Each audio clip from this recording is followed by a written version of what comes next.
Hi friends, welcome back to my channel. Happy New Year to everybody. Today is Kickstart Week, day 1. Let's go.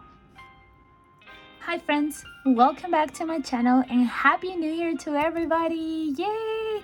We are finally in 2023. Can you believe that? Wow. I'm actually very excited for this year. I'm usually not that excited for the new year. It feels like, oh my God, another year that I didn't hit my goals. I'm getting older, but this year is not the case. I feel super optimistic. I'm very excited. I've been excited about the new year. I'm ready for 2023. So I hope that this video, if you're feeling down about 2023 or like about whatever you feel like you didn't do or did do wrong in 2022, you forget about that because that's on the past, baby. We don't need to worry about 2022 anymore. We're only gonna look back if we need motivation to see where our journey started. Okay, so that's rule number 1. All right, guys. So all right, so 2023 is here and we need to set some goals, because if we don't have a horizon, if we don't have a place where we're gonna end our journey, then we have no path to our journey, right?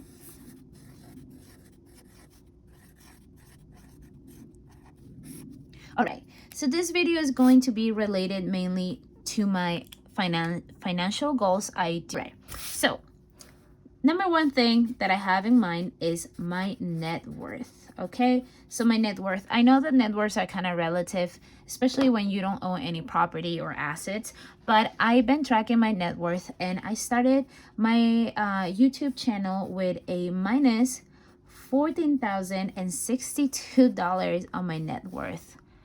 Huh? Minus 14,000. This is ridiculously bad. So my goal for 2023 is going to be on the positive, of course, and I would like to be on the $10,000 positive net worth.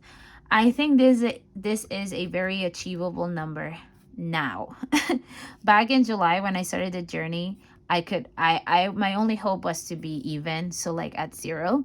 And now I'm looking at 2023 like, yeah, we can do this. Of course, we got it. But I feel proud about the number I'm about to disclose, even though a lot of people are gonna say like, oh, but that's still about number. Yeah, it still is about number, but in comparison of where I started the channel, and even before that, where I started the year of 2022, I started the year of 2022 with minus 25K in net worth. So by July, I had made this much progress, and I'm happy to report that at the end of last year, I finished at minus $4,000 in my net worth. Did I stay on the negative? Yes, I did. Does that suck? Yes, it does. But can you see all the work? Can you see all the progress? That's 10K up. How did I do that? I did this by paying off a bunch of debt and starting saving money. Goal for next year is to get here, so that way I can, feel like, everything that I own, I actually do, and it's not just a loan from my credit cards, All right. My next thing is my credit score. And my credit score, it hasn't been something too important for me since I moved here. Why? Because I already started at a disadvantage. When you move to this country, and I imagine to any country, you have to build back your credit score from 0. It's like I was a fresh baby, financially at least. So you have to build from nothing. And credit cards don't want to give you credit cards because you don't have any history, anything, right? So it's really difficult. You have to start with a very small credit card. I started with a Bank of America. That's because I opened a checking and a savings account. So eventually they offered me a very small credit card and I took it, and it was great. I built my credit. I had really good credit because I was always paying on time. I didn't have a whole lot of balance on it, and even when I did max out my car, it was only $1,000, so I was always able to pay it back, right? So I started July with 681 points on my credit score, which is not a bad credit score. It's good, but it's not like super good. My goal for 2023 is going to bring it up to 730 points. But unfortunately, I did go down on my credit score. So I finished the year of 2022 with 661 points. The main reason for this is because when I started doing my debt-free journey, I went kind of like super intense, and I made this big mistake that a lot of people do. So if you're just starting your debt-free journey, please don't make this mistake. Okay, I finished paying off that little $1,000 credit card from Bank of America, and yes, you guessed right, once I did, I closed my account. And that was my oldest account, and there was a gap of like a year and a half or 2 years from opening that account until my next one. So it was really bad for my credit score. I think that was the biggest thing this year. So yeah, don't close your oldest account. Don't if you finish paying off a credit card, you can just cut it off, put it aside, maybe set up some recurring payments on it, like your Netflix, and set up an auto pay so you never owe money on it. That way that card is still active and is going to be really good for you. Don't make the same mistake that me and many people make, where we just kind of go intense and close our oldest credit cards because we just don't want anything to do with credit cards. But that's not real life. We do need them. If you know how to work them, if you know how to be responsible with them, they can be really good perks for your life. So yes, don't make the same mistake. Another thing that really affected my credit score too, and I don't regret this decision, is all the balance transfer credit cards that I opened this past year. So I opened 3 balance transfers for credit cards to help me reduce the interest rates I was paying on my high interest credit cards. And it's 3 inquiries in 1 year. So that is definitely not good. So if you can avoid it, or just do one to help you, take that edge off of the high interest, do it, but be mindful that it might affect your credit score. In my situation, I didn't really need my credit score for much. This year I will need it though, because I'm planning on moving out, you already know. So, and I would like to move to a newer building, like a more modern place, and I'm pretty sure they're gonna request credit scores. So I definitely need to build this up. So that's gonna be important, not my main focus, but I would definitely like to end the year at a much better credit score than this. Next up, we have my savings. So my savings are definitely extremely important for me right now, especially because I'm saving to move out and to just kind of like get to the next step on my life, right? So I started July with $2,973 on my savings. My goal for this year is to have $10,000 on my savings, on my emergency fund. So this is going to be aside from any sinking funds that I have. And this is going to be my combined month ahead and emergency fund. So this for me is a good number. This is about 3 months and a half of expenses. I would definitely like to get it to 6 months, but for this first year, I think 3 months will be enough.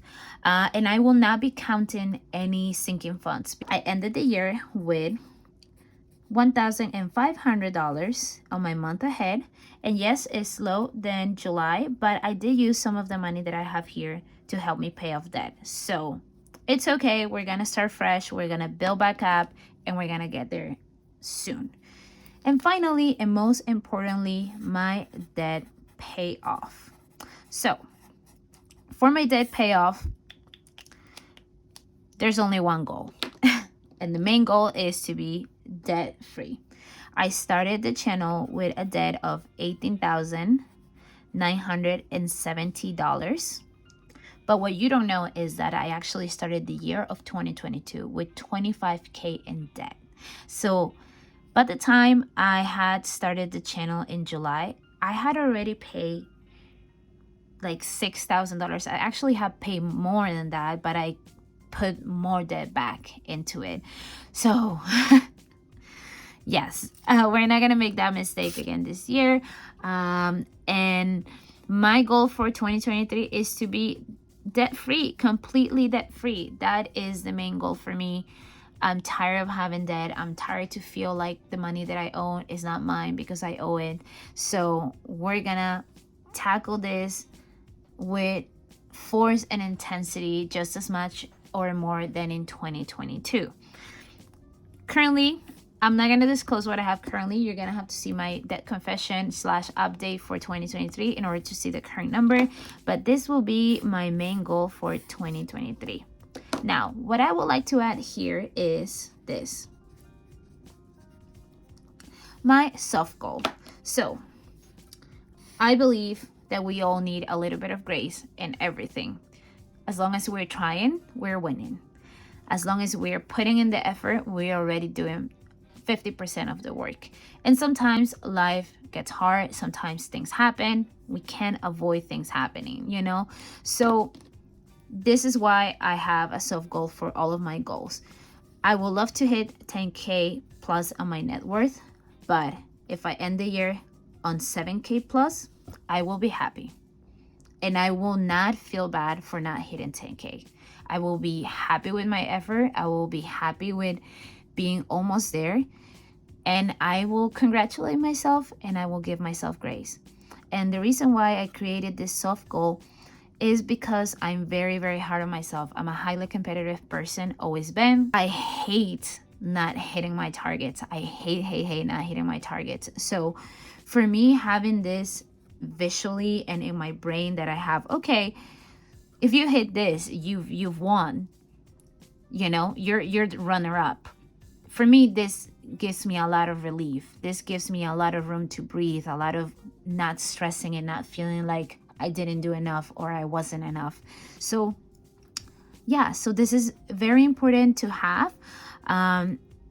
This is a way of keeping you motivated, keeping you, strong in those days that you feel like, oh my God, like I wish I did more. Having a soft goal is going to protect you from feeling down about being short by $1 or $1,000 or a couple points on your credit score. My soft goal for my credit score is $700. My soft goal for my savings is going to be $7,000. And my soft goal for my debt payoff is going to, this is the hard one. This is the one where I'm having difficulty because I really want to be debt free. But, life can be life in sometimes. So I will set up a goal. If I finish the year with 3K of debt, I will be content. I will not settle. I will fight to get this done. But if I finish here, I will be okay. And remind me that when I become a little stressed about things, because I tend to do that. All right, so these are my goals. This is my breakdown. And another thing that I want to show you is some things that I think are going to help me get there. So the number one thing is I'm going to be splitting like my month expenses this way. Alexa, how do you spell quarterly? Quarterly spelled Q-U-A-R-T-E-R-L-Y. Thank you.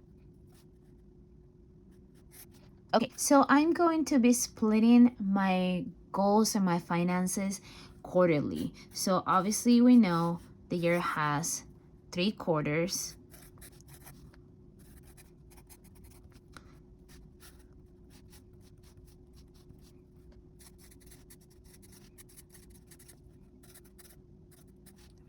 Mayo, junio, julio, agosto, septiembre, octubre, noviembre, diciembre.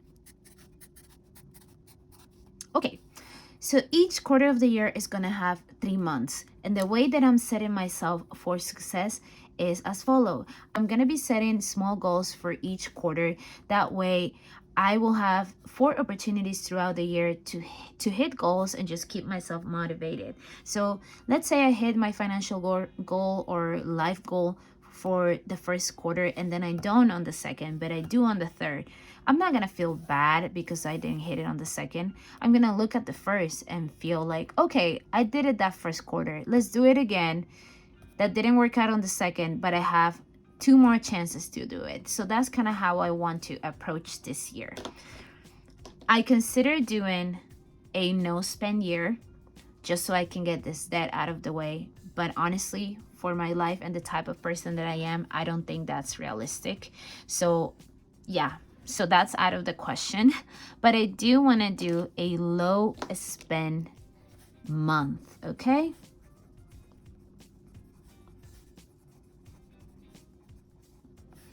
And how am I going to do my low spend month?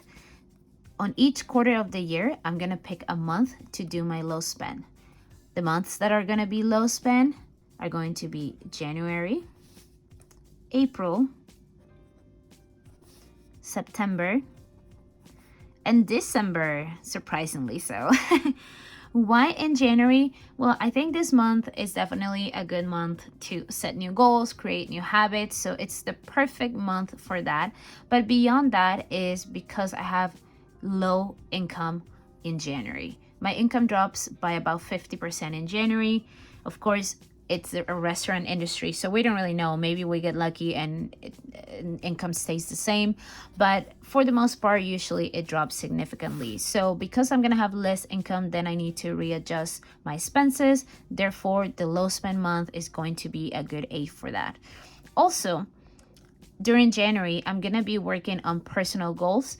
I don't want to go too much into detail, but I'm going to be working really hard on taking better care of my health, my weight, and all of that. So I think that's also going to have an effect on my finances in terms of how much I spend on food, how much I spend on snacks, going out, and also clothes, because I have a good amount of clothes that I don't fit in, that I will love to fit in. And if I start fitting all my clothes that I already own, that means I don't have to buy any new clothes. Okay, so that's why January is going to be my low spend month. For the first quarter, it's gonna be a good little reset for the next months. On the second quarter, my low spend is going to be April. I don't have a whole lot going on April, and it's the beginning of the second quarter, so I think that's why it will be a good month. Usually, entering June is when my expenses go a little higher, and that takes us to the third quarter of the year. I'm not doing July or August. Why? Because August is my birthday month, and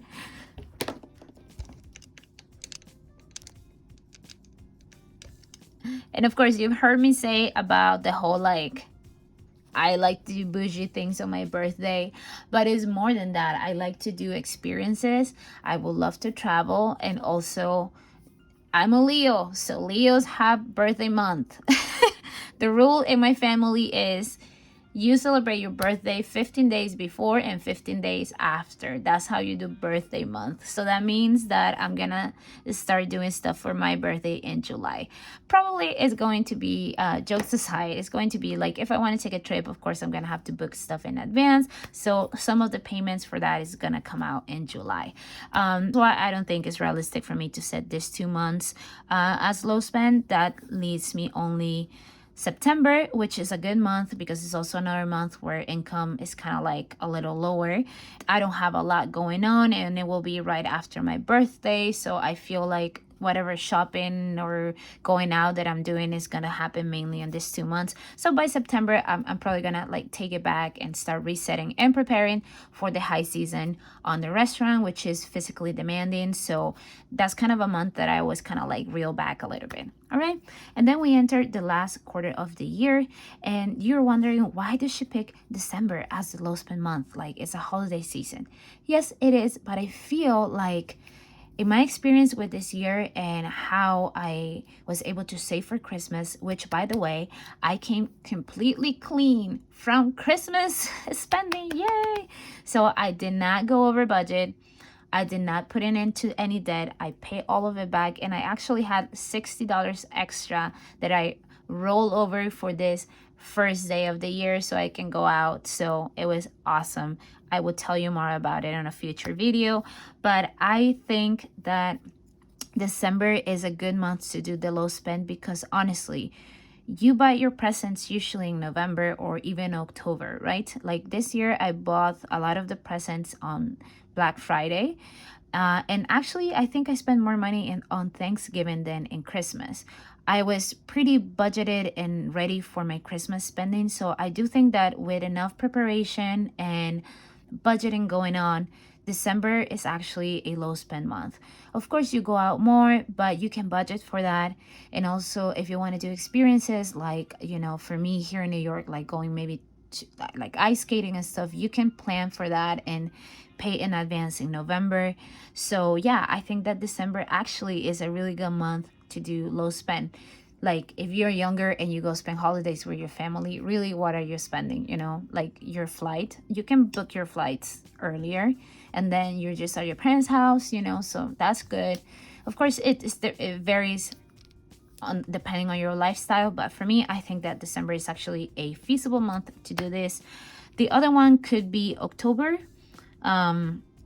but definitely not November because there's a lot going on. And this is my quarterly low spend month. Now, this doesn't mean that my other months I'm going to be all crazy in spending, right? The idea behind this is to make it habit forming.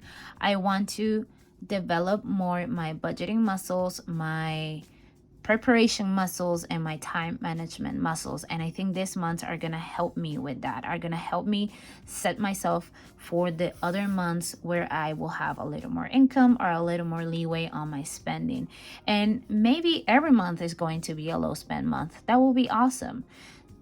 The goal for this is to continue to build better money and life habits that are in turn are going to make better finances, better lifestyle, better health, and everything else in between. And of course, have more how's it called, discretionary income. I'm sorry, I don't remember the word, but I guess extra income, whatever, leftover income. So in this month, I expect to have a little bit more leftover income that I can put toward debt and toward my savings to hit all of those other goals, all of the big goals. So this is how it's going to be broken down. I hope that you understand my breakdown, that it makes sense. Let me know in the comments if you have any questions about this. For me, it's just more realistic to have it broken down like this than expect to have zero spend days or zero spend months. I just don't think I can do it. And I have tried to do that in the past, and that has created the complete opposite effect. I will go 3 days. It's like a diet, right? Like you go a week without eating anything sweet, anything bad, and then you just hit a point where you're just like, give me all the fast food, and you just binge, and I'm trying to avoid that. And I can be very much like that because I am very intense and, like I said, very competitive. So I kind of like have tunnel vision with my goals, and that is really good if you're doing it in a positive way. But when you're just like kind of like going crazy about that goal, what happens is you bounce back, and then you end up doing the complete opposite and even worse. And I'm trying to avoid that. I want to be a more rounded woman and just, have things that are gonna stay with me for the rest of my life, not always. Of course, everything is a trial and error in life, and definitely, especially with budgeting. I learned that last year because I was trying to be very restrictive with my budgets, and I realized that not every month looked the same. Some months are higher spending for me, and that's something that it takes a little bit to navigate. So if you're just starting your journey and you are just starting to figure out how you're going to manage your budget, please don't feel bad if one month you spend more in one category than the other. That's normal. Every month, every week, every day looks different. You just have to track it. My advice will be to start today, figure out your bare necessities, the things that are important, like your rent or mortgage, your electrics, your water, your groceries, your transportation, all of those things that are basic. Figure that out, figure out your variable expenses, and then whatever is extra, give it a job, whether it's for savings, investments, debt, or all of the above. Give give every dollar a job, you know? Figure that out and then try a budget for the next 3 months and then look back and adjust. It took me, I think, a good 4 months to figure out a budget that worked for me. I kept going over budget in certain categories, and even last month I went over budget in 2 categories, I think, but I only went over by like $3. So that's not a big thing, you know. It's different to go over by $3 than going over by $100 every month. If you're going over by $100 every month, that means 2 things. Either you are spending more than you should be spending, or you're not budgeting enough, you know. Like if you're going over in groceries, maybe you can do a little bit more meal prepping. Or maybe you're just trying to lowball how much your family eats and you just need to be more realistic and give yourself more money for groceries, but maybe take some from going out or take out food, you know? So find a balance. It takes a little bit of time, but just starting to track all of your transactions and all of your spending is gonna help you realize that's the journey, realizing where your money is going, and then you are gonna realize, okay, well, this is necessary, this I don't need, and then you're gonna figure out what works for you. So that's it for me today. I hope that you enjoy this little breakdown. I will be coming back tomorrow with Kickstart Week Day 2. Set up your notification bells if you want to be on the note. We're going to be doing a little bit of everything during this week, okay? It's not just going to be me talking. We're going to do some cash stuffing, some savings challenges, some new binders. And yeah, I hope that you have an amazing start of your week, you guys. An amazing start of your year. What? All right, yes, let's get it. And also don't forget that I have a running giveaway for my 500 subscribers. Go find the video where the instructions are, and the winner is going to be picked on Friday with my first cash stuffing of the year.